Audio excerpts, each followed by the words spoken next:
firman-Mu. Tuhan Yesus, kami siap untuk membaca dan merenungkan firman-Mu.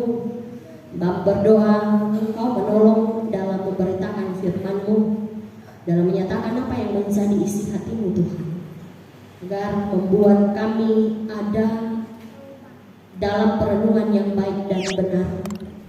Tolong kami sebagai jemaat-Mu agar kami mampu mengerti, tapi juga kami menerima dan melakukan firman-Mu dengan tekun dan setia.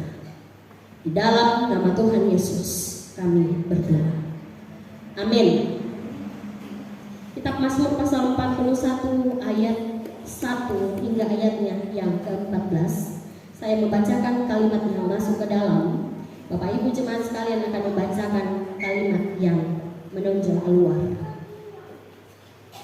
Mazmur pasal 41 ayat 1 hingga ayatnya yang ke-14. Saya membacakan kalimat yang masuk ke dalam. Bapak Ibu saudara-saudaraku yang membawa Alkitab akan membacakan kalimat yang keluar. Lembaga Alkitab Indonesia memberi judul Doa Minta Penyembuhan untuk pemimpin biduan Mazmur Daud.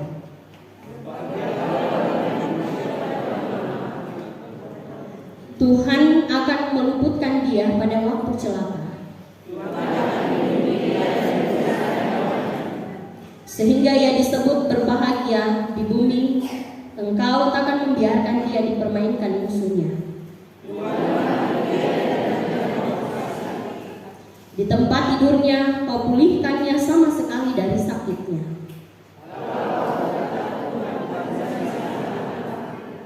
Sembuhkanlah aku, sebab terhadap Engkaulah aku berdosa. Bilakah ia mati dan namanya hilang lenyap?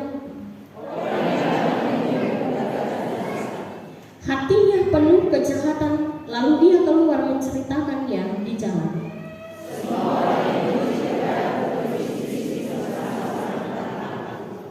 Mereka merancangkan yang jahat terhadap aku. Sekali ia berbaring, takkan bangun-bangun lagi. Yang makan rotiku telah mengangkat tumitnya terhadap aku.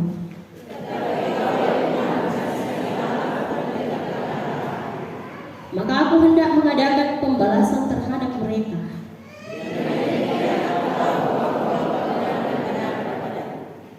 Apabila musuhku tidak bersorak-sorai karena aku,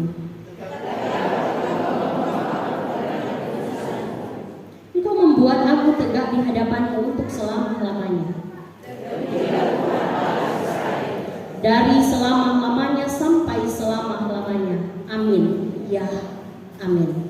Demikian jauh bacaan kita pada saat ini yang disebut berbahagia. Ialah kita semua jemaat Tuhan yang bersama-sama mendengar, membaca, bahkan mampu melakukan firman itu dalam kehidupan kita hari lepas hari. Hosea.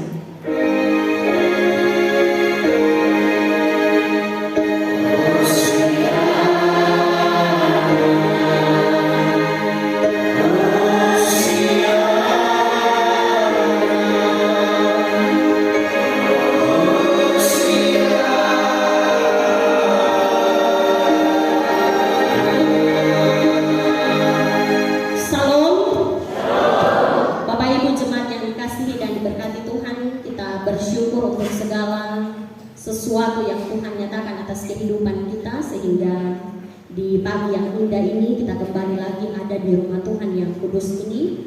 Kita sudah memasuki minggu kedua di bulan Maret, memasuki minggu sengsara yang keempat, masa-masa di mana perenungan kesengsaraan Tuhan Yesus untuk keselamatan saya dan keselamatan Bapak Ibu.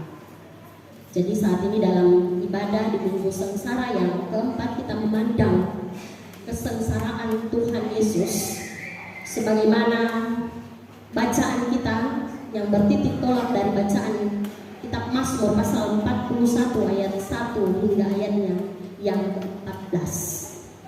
Bacaan ini berisi tentang sebuah pengharapan yang teguh di tengah derita pahit oleh sang pemazmur, seorang raja.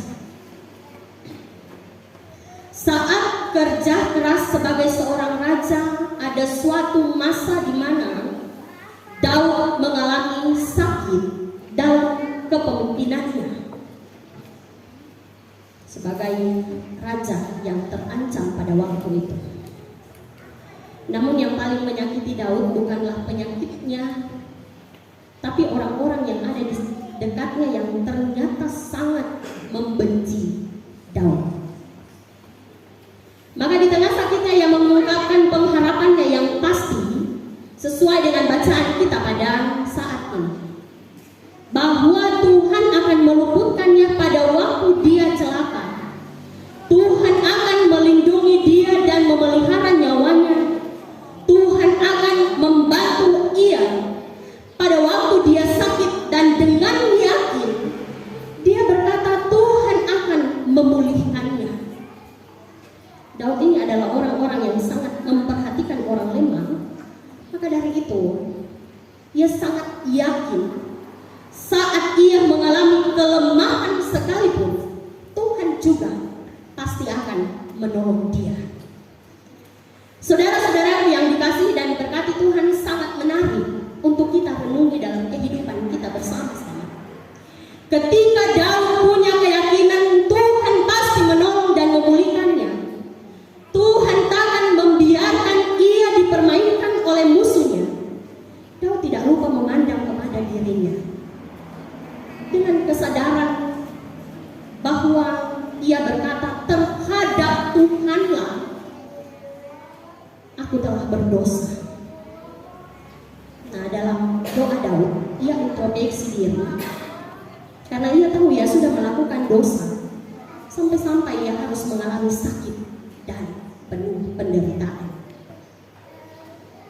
Seorang raja, tapi dia tidak berbangga diri tentang keberpihakan Tuhan kepadanya, karena ia tahu seorang Daud, ia yang adalah seorang raja yang dipilih oleh Tuhan, ia pun seorang yang berdosa kepada Tuhan. Maka ia mengaku dan bermohon kepada Tuhan, Tuhan kasihanilah aku. Raja Daud adalah raja yang tidak merasa bahwa dirinya paling benar, padahal ia adalah seorang pemimpin. Dia pun dibenarkan oleh pengasihannya dan ia pun dipulihkan. Besar sekali ternyata dampak dari kita mengikut Tuhan. Besar sekali dampak dari tidak merasa diri paling benar. Ungkapan isi hati Daud merupakan curhatnya kepada Tuhan, supaya Tuhan mengasihannya dan tidak melakukan hal yang menyakitinya. Karena dia pun mengalami kesakitan, bahkan ia mengalami pilu seperti mau mati rasanya. Karena musuh-musuh bahkan orang-orang terdekatnya sangat membencinya. Saudara-saudaraku yang dikasihi Tuhan, teman-teman Daud saat mendengar ia terkena musibah sakit, mereka berharap supaya Daud mati dan namanya lenyap. Dan lebih parah lagi, meskipun Daud bukanlah raja yang paling sempurna, tapi Daud adalah raja terbaik yang pernah dimiliki oleh bangsa Israel pada saat itu. Manajemen kepemimpinan Raja Daud dan hidupnya yang takut akan Allah bahkan menjadikan Daud sebagai patokan raja yang besar dari raja-raja yang terkemudian itu, yang diangkat oleh Tuhan sendiri. Kita dapat baca dalam kitab 1 Raja-Raja pasal 15. Tapi kenyataannya saudara-saudaraku, orang-orang yang ada di sekitarnya yang dekat dengan Daud datang menjenguknya, dan sehabis menjenguknya mereka berkata dusta tentang Daud. Mereka mulai berdosa terhadap orang-orang yang mereka temui di jalan. Bahkan pun keluarganya menceritakannya, sudahkah kalian mendengar raja yang kamu banggakan, raja yang kamu puji, dia adalah raja yang buruk, hatinya penuh dengan kejahatan. Itu yang diceritakan oleh teman-teman Daud dan sanak saudaranya. Dalam sakit yang dirasakan Daud, ia pun juga mengalami pencemaran nama baik baik yang teramat sangat buruk. Dan lebih sayangnya lagi, ternyata mulut manis penuh dusta lebih dipercaya oleh orang-orang daripada buah-buah kepemimpinannya. Memang betul yang dikatakan, mungkin kita sudah pernah mendengar ini, 1000 kebaikan pasti akan dikalahkan 1 keburukan. Apapun yang orang lakukan, perbuatan baik kepada sesama kita, tapi kalau sesuatu kali berbuat salah, hilang. Tidak ada lagi maaf untukmu. Saudara-saudaraku, Bapak Ibu yang dikasihi Tuhan, begitupun dengan orang-orang ini. Di depan